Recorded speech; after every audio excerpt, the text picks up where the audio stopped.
Isang tanong naman po ng tipong subscriber ang tipong sasagutin. Ano daw po ang pwedeng gawin sa mga inahing baboy na 2 beses na pong nakunan? Kasi sobrang likot daw nila po doon po sa loob ng kanilang kulungan.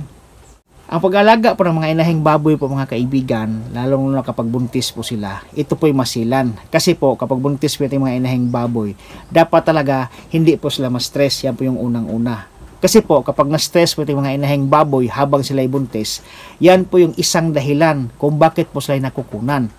Yung stress ng mga baboy po mga kaibigan, marami po yung dahilan. Pwede po natin makuha sa panahon, sobrang init o kaya sobrang lamig.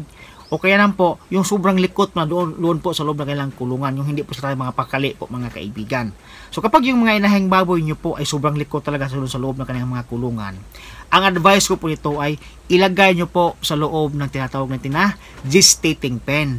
Ito po yung pen, ito mga kaibigan, dito po natin ilagay yung mga inahing baboy na sila po nabubuntis. Kasi po kapag sila po nasa loob ng gestating pen, hindi po sila masyadong malikot. Ang kanila pong kilos at galaw ay paabante at paatras lang po mga kaibigan. Kaya atin pong maiiwasan yung pagkakaroon ng mga miscarriage o magkaroon na sila ng stress kasi po limitado lang po yung kanilang mga galaw sa loob ng gestating pen po mga kaibigan. Kaya ang advice ko po, kayong mga inahing baboy niya sobrang malikot talaga habang nabubuntis, ilagay niyo po sa loob ng gestating pen po mga kaibigan.